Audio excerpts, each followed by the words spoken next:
बाद क़ाल अल्लाहु तबारक व तआला फ़िल क़ुरआनिल मजीद मा कान लिल मुश्रिकीन अन यअमुरू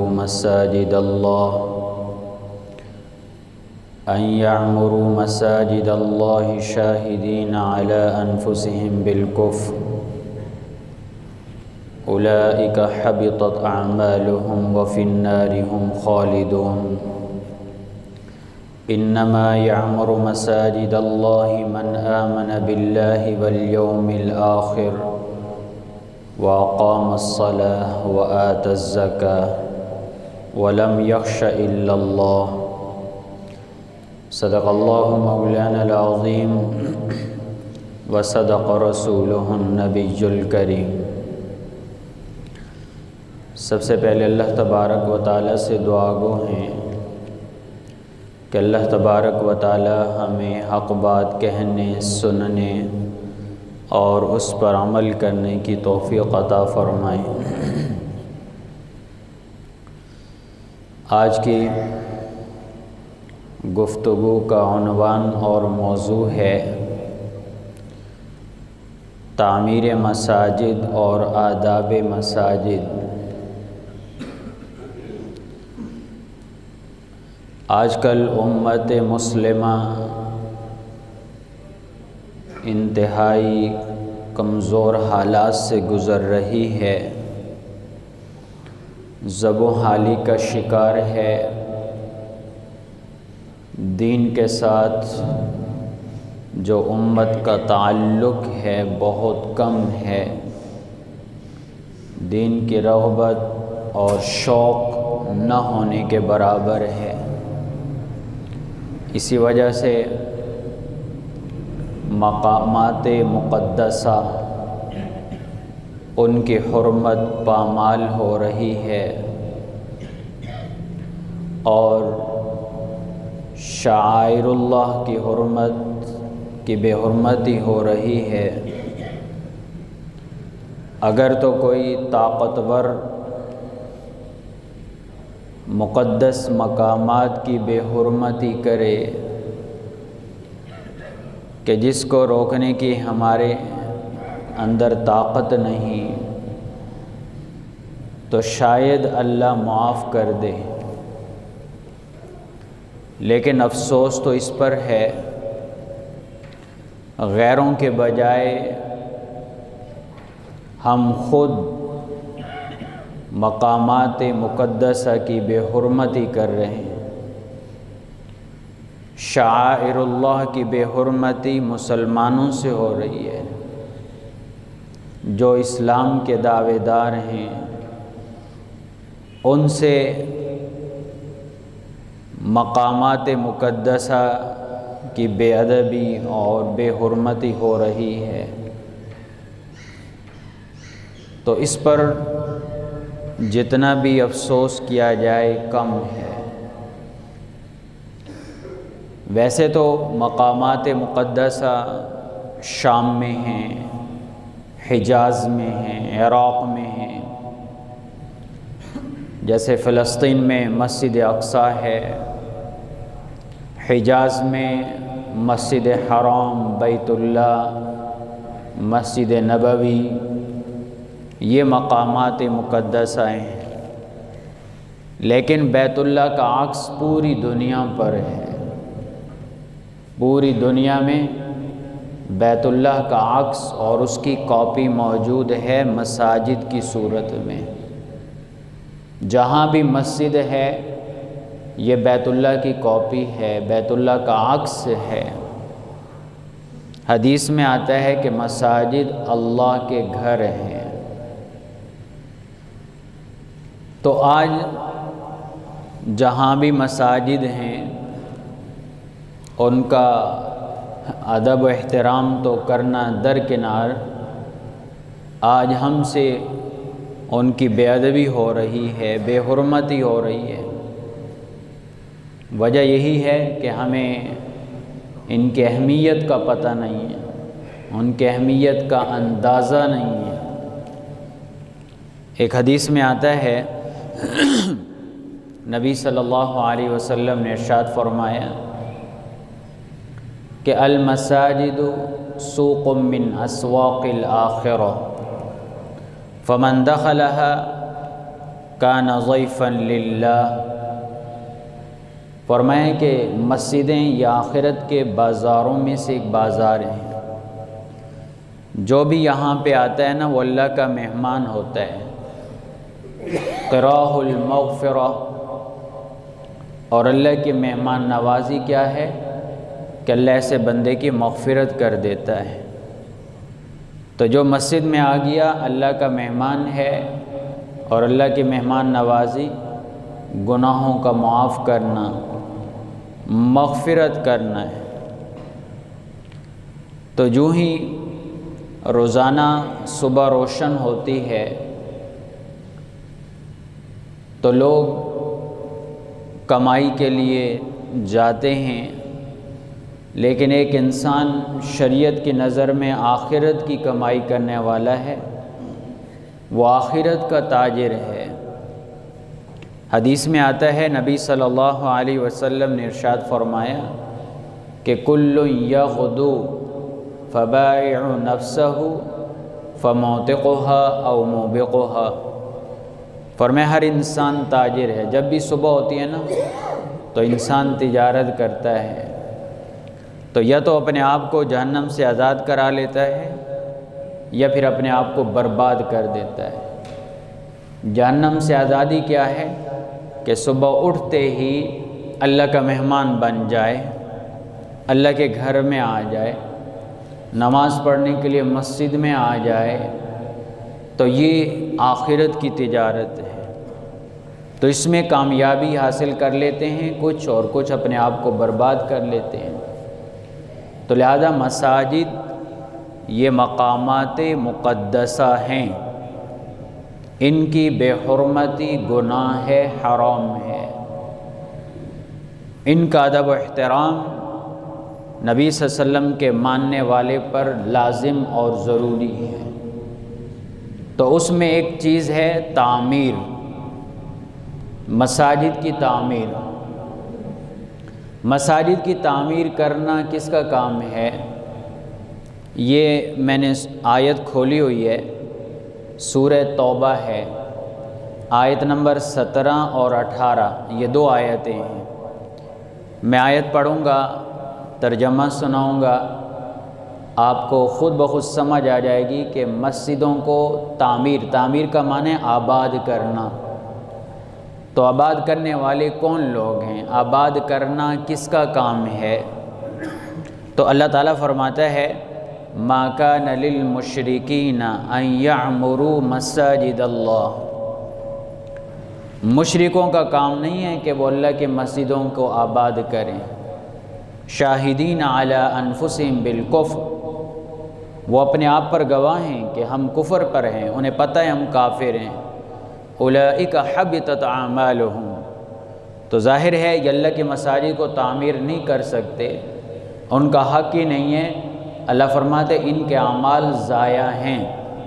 व फिन्नारि हुम खालिदून, और ये जहन्नम में हमेशा रहेंगे। फिर आगे अल्लाह क्या फरमाता है? इन्नमा यअमुरु मसाजिद अल्लाह मन आमन बिल्लाहि वल यौमिल आखिर।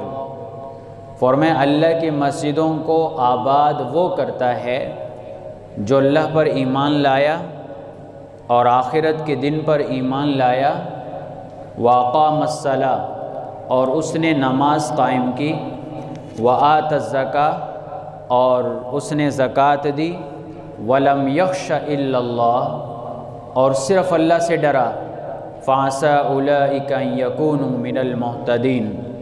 अल्लाह फरमाता है कि यही हैं जो हिदायत पर चल सकते हैं।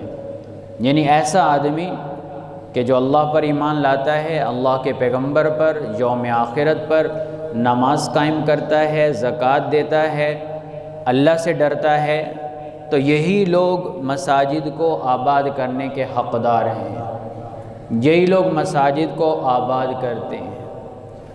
तो एक है मसाजिद की तामीर, इसमें इसका तर्जमा है आबाद करना। उर्दू में मुहावरा जो किया, मुहावरतन तर्जमा किया जाता है तामीर मस्जिद यानी मस्जिद को आबाद करना।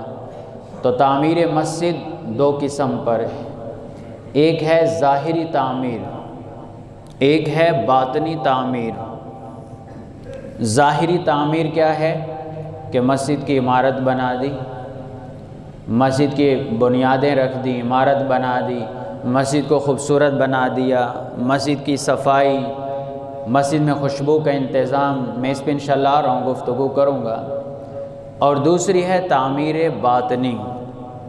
तामीर बातनी को अल्लाह ने सूरह नूर में आयत नंबर 36 में डिस्कस किया, बयान किया है। अल्लाह फरमाते हैं फ़ी बुयूतिन अज़िनल्लाहु अन तुरफ़ा व युज़कर फ़ी हस्मुहु। अल्लाह फरमाते ये घर ऐसे हैं कि अल्लाह ने हुक्म दिया है, अल्लाह ने ऑर्डर दिया है कि उनकी ज़ाहिरी तामीर भी हो, तुरफ़ा। इसमें ज़ाहिरी तामीर और आदाब मुरादें, वयुज़कर फ़ी हस्मुहु, और ये बातनी तामीर है कि अल्लाह की इबादत करके मस्जिद को आबाद करना। तो एक ज़ाहिरी तामीर है, एक बातनी तामीर है। तो दोनों तामीरें ज़रूरी हैं और ये ईमान की अलामत है। जो मस्जिद की तामीर करता है, ज़ाहिरी ख्याल भी करता है और अपनी इबादत से, ज़िक्र से अल्लाह के घर को आबाद रखता है, तो जो ये काम करता है गोया कि वही ईमान वाला है। और ये मैं बात इसलिए कर रहा हूँ कि हदीस से इसकी तायीद होती है। एक हदीस में आता है, नबी सल्लल्लाहु अलैहि वसल्लम ने इरशाद फरमाया कि तुम किसी आदमी को देखो ना कि वो मस्जिद को आबाद रखता है, तो तुम उसके ईमान की गवाही दे दो कि ये बंदा मोमिन है। तो ईमान वालों का काम है मस्जिद को आबाद रखना, ज़ाहिरी आबादी तामीर और बातनी तामीर। तो ज़ाहिरी तामीर भी ज़रूरी है कि मस्जिद का हम ख्याल रखें और उसकी सफाई का, आदाब का ख्याल रखें। आजकल हमारा माहौल बड़ा अजीब है। मतलब हमारे मिजाज ही ऐसे बन गए, पहले मैं अपने आप को कहता हूँ, उसके बाद औरों को कहता हूँ। अल्लाह माफ़ फरमाए कि मस्जिद में कोई चीज़ पड़ी होगी, हम उठाना गवारा नहीं करेंगे। कोई तिनका पड़ा होगा, हमें ख्याल नहीं आएगा कि मस्जिद से इसको उठा लें। गर्द व गुबार होगा, साफ़ नहीं करेंगे। नमाज़ पढ़ते हैं और ये नाक में गर्द चला गया, चढ़ाई किस पर? बेचारे इमाम पर। अल्लाह माफ़ करे, आजकल इमामों को हमने दूसरी बीवी समझा हुआ है, बीवियों की तरह। जैसे चढ़ाई करता है ना बंदा घर में जाके, इमाम को ऐसे ही हमने समझा हुआ है, या नौकर समझा हुआ है। जी मौलवी साहब, इमाम साहब वो बटन दबा दें, लाइट नहीं जा रही। भाई तेरे हाथ, अल्लाह माफ़ करे, तेरे हाथों में कुछ हो चुका है, तू नहीं कर सकता। मस्जिद को तामीर करना है ना, तू उठ के चला जा। इमाम तो तुम्हारा इमाम है, वो तो तुम्हारा मुक्तदा है, कोई नौकर नहीं है तुम्हारा, कोई ग़ुलाम नहीं है, ज़रख़रीद ग़ुलाम नहीं है। देते क्या हो? आजकल यही है, आप चले जाएं, यही होते बेचारे हैं। थोड़ा सा मतलब उसको ऐसा करते आदमी के। एक दफ़ा एक मस्जिद वाले आए, कहने लगे मौलाना साहब एक इमाम दें। मैंने कहा जी बताएं। जी वो आलिम भी हो, मुफ्ती भी हो, कारी, अच्छी तिलावत भी करता हो, तलफ़्फ़ुज़ भी अच्छा हो। मैंने कहा तनख्वाह जी 6-7 हज़ार। अब 6-7 हज़ार जेब में खर्च हो जाते हैं हफ्ते के अंदर, 2-3 दिन के अंदर। डिमांड ऐसे कि गोया कि तनख्वाह भी फिर वो सरकारी की तरह 50-60 हज़ार तो हो ना। अगर डिमांड अच्छी है, अगर ऐसा आदमी चाहिए तो फिर तनख्वाह भी इतनी होनी चाहिए ना। और जगह तनख्वाह ज़्यादा, लेकिन जब इमाम की बात आएगी, पता नहीं ये हमारा क्या माहौल बन गया। वो मैं बयान सुन रहा था मौलाना तारिक जमील साहब का, कह रहे थे कि मेरे एक दोस्त हैं फैक्ट्री वाले, तो मेरे पास है, उनसे बात हुई, गुफ्तगू हुई, तो वो बताने लगे कि जी फैक्ट्री में इंजीनियर है, फ़लाँ ऑफिसर है और फ़लाँ इस तरह है। तो वो जो पोस्ट बता रहे थे तो उनकी तनख्वाहें, कहते मैंने पूछा क्या तनख्वाहें दे रहे हैं? कहने लगे जी फ़लाँ को 80 हज़ार दे रहे हैं, फ़लाँ की तनख्वाह 1 लाख है, फ़लाँ की तनख्वाह 1.5 लाख है। यानी ये तनख्वाहें बता रहे हैं। आखिर में बात आ गई मस्जिद की। जी हमने मस्जिद भी बनाई है फैक्ट्री में, बाकायदा बाजमात नमाज होती है, इमाम भी रखा हुआ है। अच्छा कहते मैंने पूछा उसको कितनी तनख्वाह देते हो?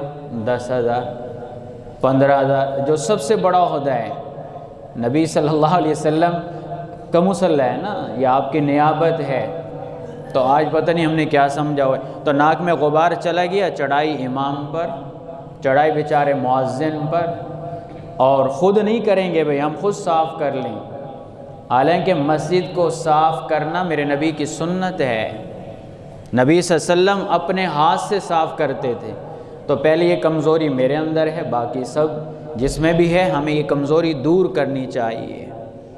एक हदीस में आता है, हज़रत ज़ैद बिन असलम रज़ियल्लाहु ताला अन्हु से रिवायत है कि नबी सल्लल्लाहु अलैहि वसल्लम के ज़माने में मस्जिद नबवी में बाकायदा पानी का छिड़काव करके झाड़ू दी जाती थी, सैन साफ़ किया जाता था। चूँकि कच्चा सैन था ना, तो वो ज़रा पानी डाला जाए तो फिर सफाई अच्छी होती है।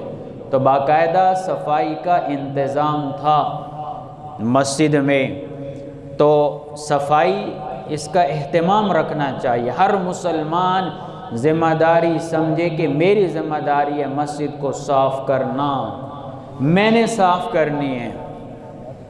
हज़रत उमर रज़ी अल्लाह अन्हु के बारे में आता है कि एक दिन हज़रत उमर रज़ी अल्लाह ताला अन्हु ने घोड़ा मंगवाया, घोड़े पे सवार हुए, कुबा आए। कुबा में मस्जिद है।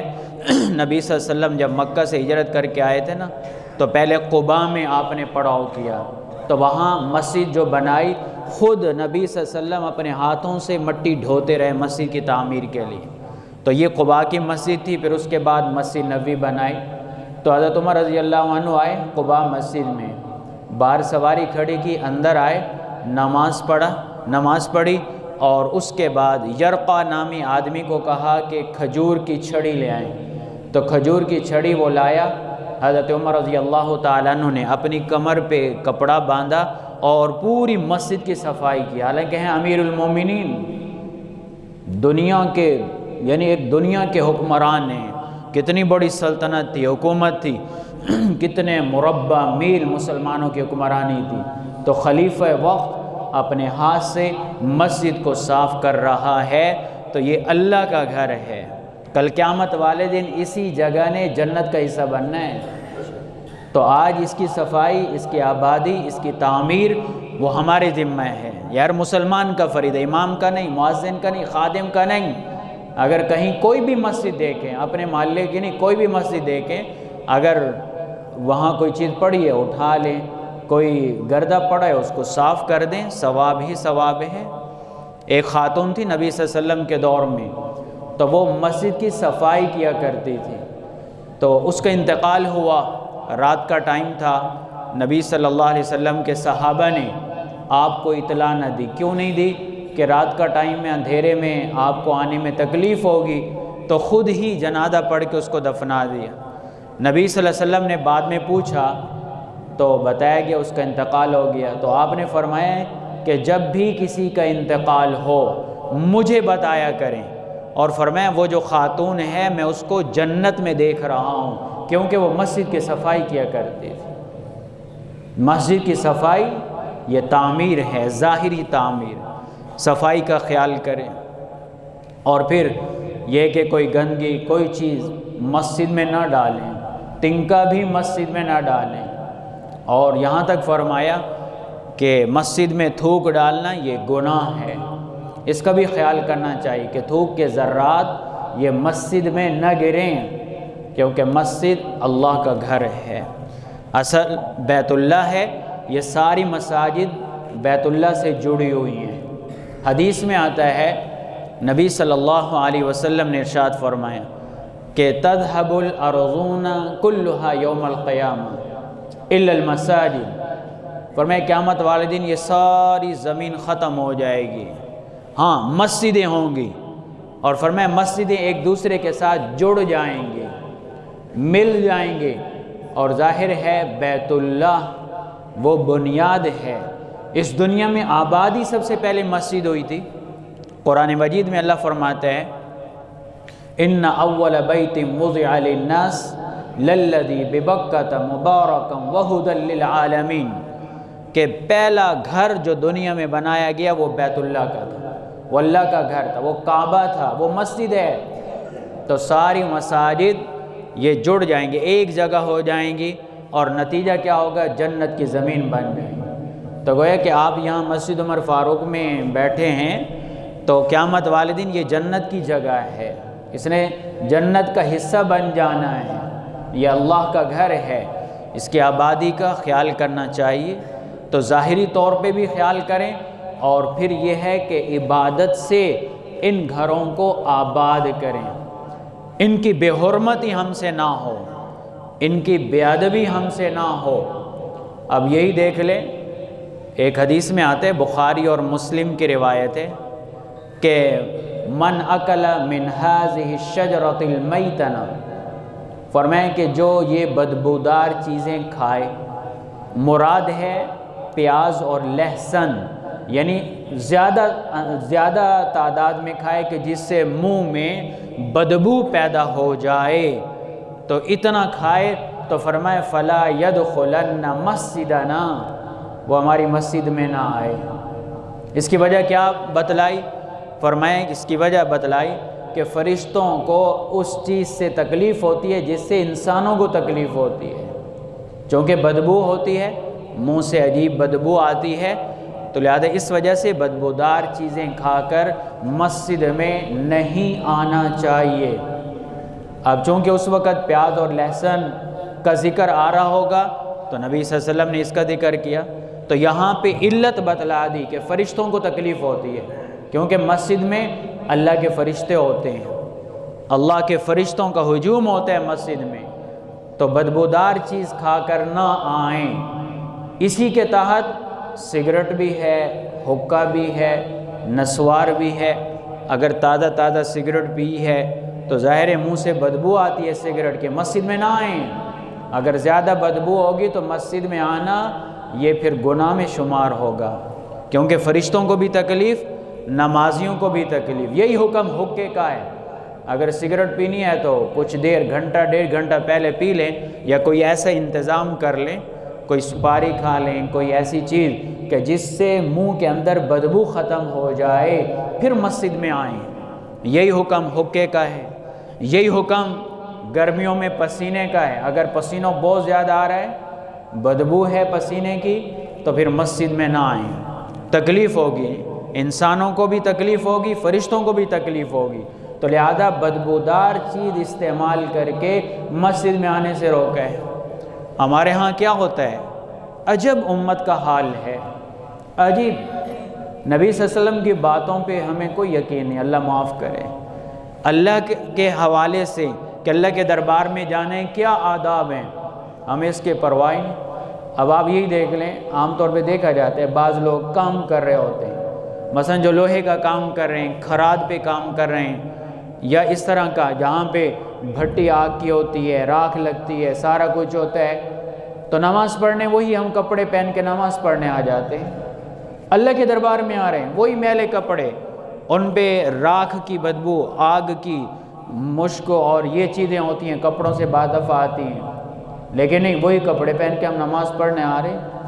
अगर आप इंसाफ से बताएं, अगर उसको कोई अफसर कहे, डीसी कहे कि 5 टाइम मेरे पास हाज़िरी देनी है तुम्हें, वो इन कपड़ों में जाएगा? नहीं, साफ़ सुथरे कपड़े पहनकर नहा धोकर जाएगा, क्योंकि मैं किसी अफसर के पास जा रहा हूँ, किसी वज़ीर के पास जा रहा हूँ, और ये तो मलिकुल मुलूक अहकमुल हाकिमीन का दरबार है, जो बादशाहों का बादशाह है, जो कायनात का खालिक है। यहाँ हमें अदब व एहतराम की परवाह नहीं होती, यहाँ जैसे आए, जिस तरह आए।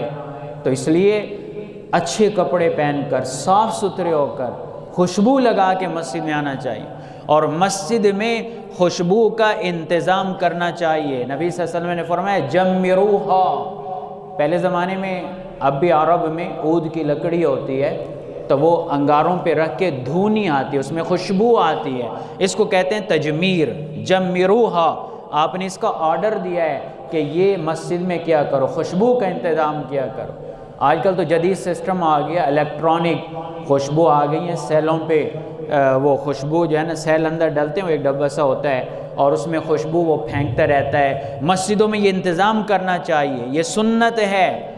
और एक हदीस भी सुना दूँ, अगर आपको किसी को अल्लाह तौफीक दे दे मस्जिद में खुशबू के इंतज़ाम करने की, तो हदीस में आते हैं नबी सल्लल्लाहु अलैहि वसल्लम ने फरमाया कि जिसने फ़साद उम्मत के दौर में, कि जब मेरी उम्मत में फ़साद होगा, मेरी उम्मत के हालात बिगड़े हुए होंगे, जिसने किसी मेरी सुन्नत को ज़िंदा किया उसको 100 शहीदों का सवाब मिलेगा। ये सुन्नत मर चुकी है, कहाँ है? अपने शहर के हवाले से मैं बात कर रहा हूँ। यहाँ पे बहुत कम मसाजिद हैं, चले जाएँ, यहाँ भी कोई इंतज़ाम नहीं। और मस्जिद में चले जाएँ, खुशबू का इंतज़ाम नहीं। ये मुझ समेत सब की सुस्ती है।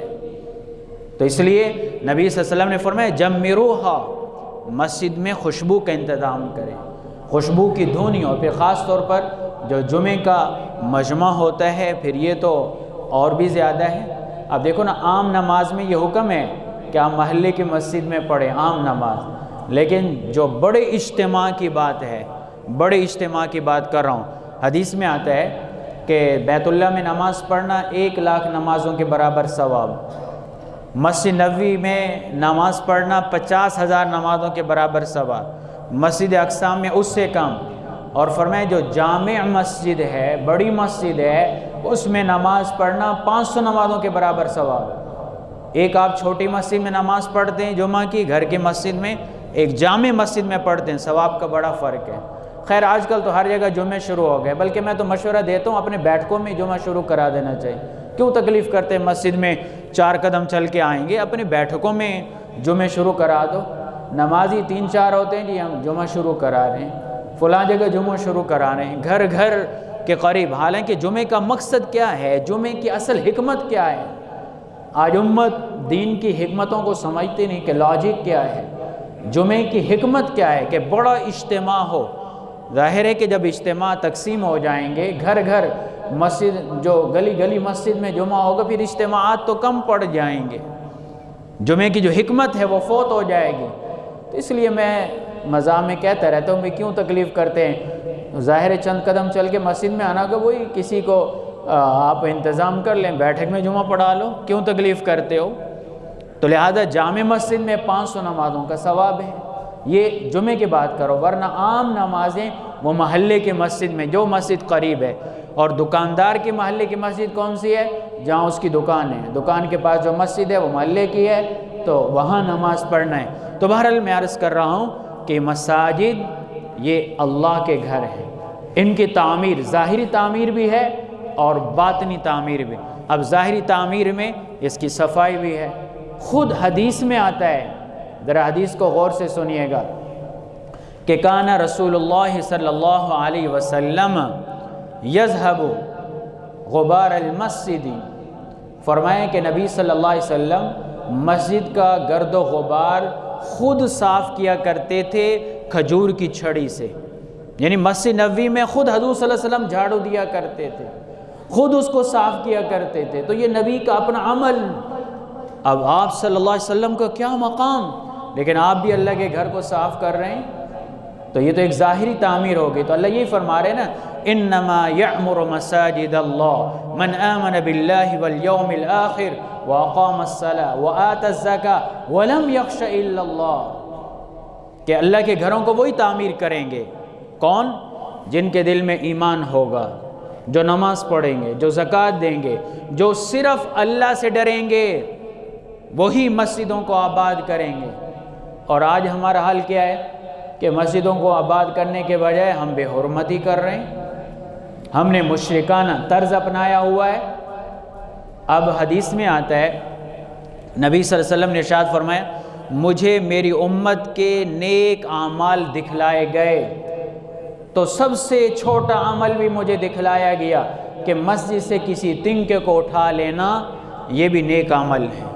और फरमाया मुझे उम्मत के गुनाह भी दिखलाए गए, और बड़े गुनाहों में एक बड़ा गुनाह दिखलाया गया कि कोई कुरान पढ़े और उसको भूल जाए, फिर कुरान ना पढ़े, उसको ना आए, ये सबसे बड़ा गुनाह है, ये भी मुझे दिखाया गया। अब देखो, मस्जिद से तिनके को उठा लेना ये भी नेक अमल शुमार हुआ है।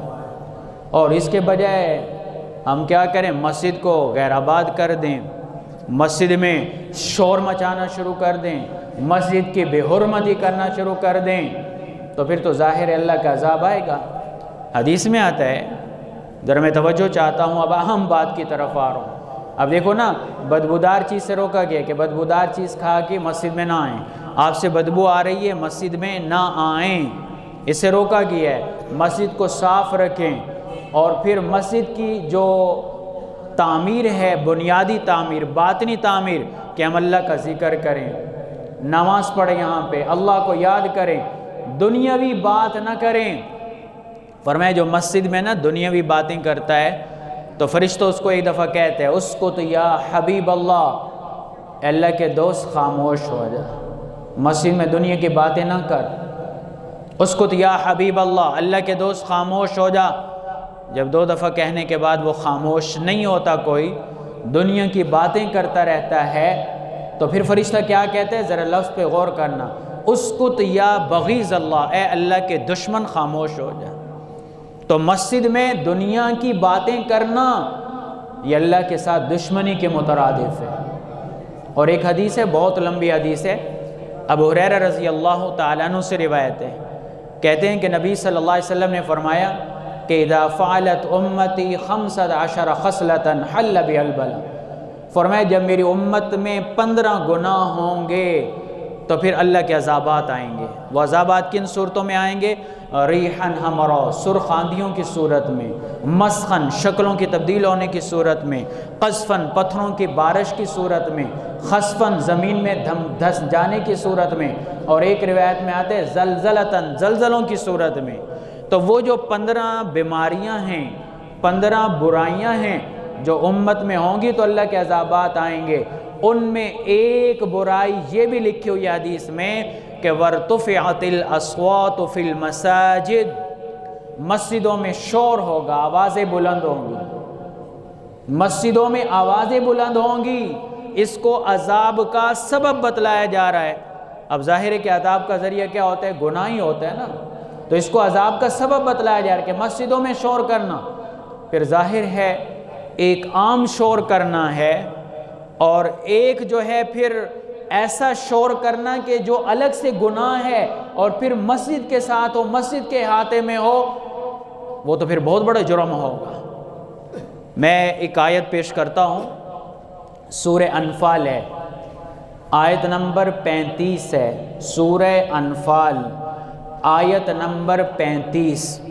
अल्लाह फरमाता है वमा कान सलातुहुम इंदल बैत इल्ला मुकाअन व तस्दिया, कि ये मुशरिकों का अमल या इनका जो इबादत है वो क्या है, बैतुल्लाह के पास आके सीटियाँ बजाना। सुनना ज़रा मैं खोल भी लूँ, शायद कोई कहे पता नहीं अपनी तरफ से आयत पेश कर रहे हैं। तो ये आयत नंबर 35 है, ये आखिर में है, मैं ज़रा दिखा दूँ ताकि यकीन आ जाए, क्योंकि फिर लोग बात और तरफ ले जाते हैं। ये कुरान है, पारा नंबर 9 है, यहाँ से 10 शुरू हो रहा है, ये आयत है, पीछे 2 लफ्ज़ हैं, वमा कान सलातुहुम इंदल बैत इल्ला मुकाअन व तस्दिया।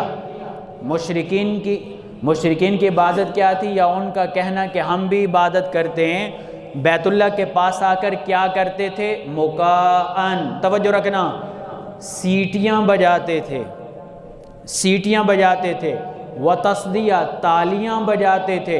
अल्लाह फरमाते फ़ज़ूक़ुल अज़ाब बिमा कुन्तुम तकफ़ुरून, क़यामत वाले दिन को कहा जाएगा कि अब चखो अज़ाब जो दुनिया में तुम कुफ़र करते थे। मुशरिकीन का काम क्या था, अल्लाह के घर के पास आकर सीटियाँ बजाना, तालियाँ बजाना।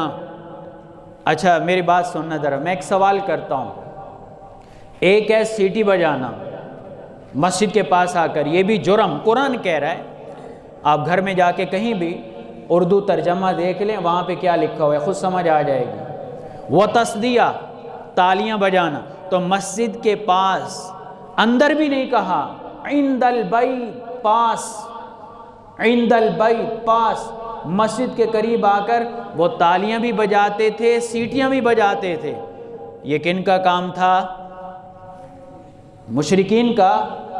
बात समझ आ रही? और अगर मस्जिद के पास नहीं बल्कि मस्जिद के अहाते में ढोल बजाना, फिल्मी एक्टर्स को नचवाना, ये तो काफरों से बड़ा काम है। और ये कहाँ हो रहा है? ये कोई काफरों ने नहीं किया, ये कोई मुशरिकीन ने नहीं किया, ये हमारे मुल्क पाकिस्तान में लाहौर में मस्जिद वज़ीर ख़ान तारीख़ी मस्जिद, उसके अहाते में मौजूदा दौर का जो नारा पीटने वाले रियासत मदीना, तो रियासत मदीना का एक धब्बा, रियासत मदीना के लफ्ज़ पर धब्बा, हमारे हुकूमत का एक वज़ीर फवाद चौधरी, वो वज़ीर ख़ान मस्जिद के आते में एक्टर्स को लाता है, ढोल बजाए जाते हैं, वहाँ पे वो नाचते हैं। और अल्लाह कह रहे हैं मुशरिकीन क्या करते थे? सिर्फ तालियां बजाते थे, सीटियां बजाते थे। अल्लाह ने इसको जुर्म करार दिया और कहा फदूकुल अज़ाब, तुम अज़ाब चखो। और हमारे वज़ीर मौसूफ़, मुझे तो लगता है कहीं पता नहीं ईमान है भी या नहीं, क्योंकि शक पड़ जाता है ना। ज़ाहिरन तो कलमा पढ़ने वाला है, अकल नहीं है उसको, बेहिस और बेशरम वज़ीर को, कि मस्जिद के अदब की यानी उसकी हुर्मत को पामाल किया। वहाँ पे अब वो जो नाचने वाले वो भी कहेंगे हम सब, अच्छा ऐसे बंदों से बात करो ना, ये आपसे बड़े मुसलमान नज़र आए जी, हम मुसलमान हैं। अच्छा इस तरह के बंदों से बात करें ना, इस तरह के लोगों से, कहते हैं कि ये मेरा ज़ाती मामला है, मेरा पर्सनल मामला है कि अल्लाह के साथ मेरा कितना ताल्लुक़ है। भाई कुछ वाकई कुछ अहकामात ऐसे हैं जो ज़ाती हैं, कुछ अहकामात ऐसे हैं जो इज्तिमाई हैं। अगर सिर्फ पर्सनल मामला है तो फिर ये अमर बिल मारूफ का मतलब मुझे समझा दें। अमर बिल मारूफ का क्या मतलब है? नेकी का हुक्म देना। इसका अदना दर्जा तो ज़ुबान से कहना, वरना तो ये असल गवर्नमेंट का काम है कि ज़बरदस्ती अल्लाह के दीन पे अमल कराएं, निज़ाम नाफिज हो। अमर बिल मारूफ नाही अनिल मुनकर, फिर इसका क्या मतलब है? फिर नबी सल्लल्लाहु अलैहि वसल्लम ने क्यों गुनाहों से रोका, क्यों बुराइयों से रोका, क्यों गलत कामों से रोका? आप सल्लल्लाहु अलैहि वसल्लम कह देते भाई तुम्हारा पर्सनल मामला है, जो करो तुम्हारी मर्जी। नहीं, आपने रोका। जिना करने पे सज़ा है या नहीं, मुझे ये बताएं। 100 कोड़े हैं, अगर शादीशुदा है तो संसार है। चोरी करने पे हाथ काटना है या नहीं? कोई कत्ल करे, किसासन कत्ल है या नहीं? कोई किसी पे तोहमत लगाए तो सज़ाअन 80 कोड़े हैं या नहीं? शराब पीने पर 80 कोड़े हैं या नहीं?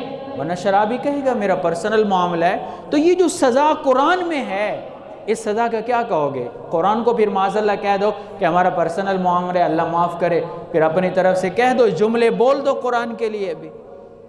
तो आज यानी हमारा हाल ये कि अल्लाह के शायर मस्जिदों की तौहीन की जाती है, बेहुरमती की जाती है। भाई हमसे तो खामोश नहीं रहा जा सकता। जो गलत है हमने गलत कहना है, हक़ को हमने हक़ कहना है, बातिल को हमने बातिल कहना है।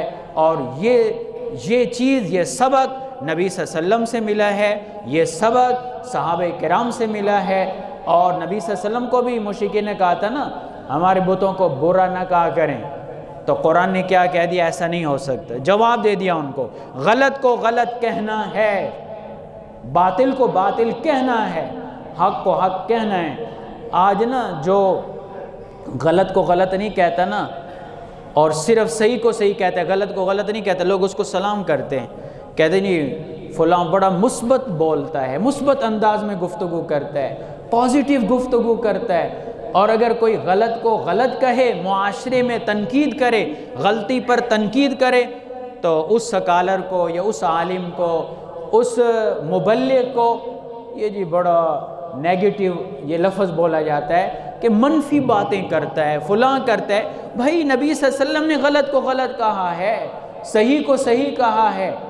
अब आप खुद बतलाएं कि एक मस्जिद, ये तो काफिर थे जो तालियां बजाते थे, उनका रद्द किया गया, और एक मुसलमान कहने लाने वाला, एक हुकूमत का ज़िम्मेदार वो मस्जिद की हुर्मत को पामाल करे, तो फिर अल्लाह माफ़ करे, अज़ाब तो फिर तैयार है।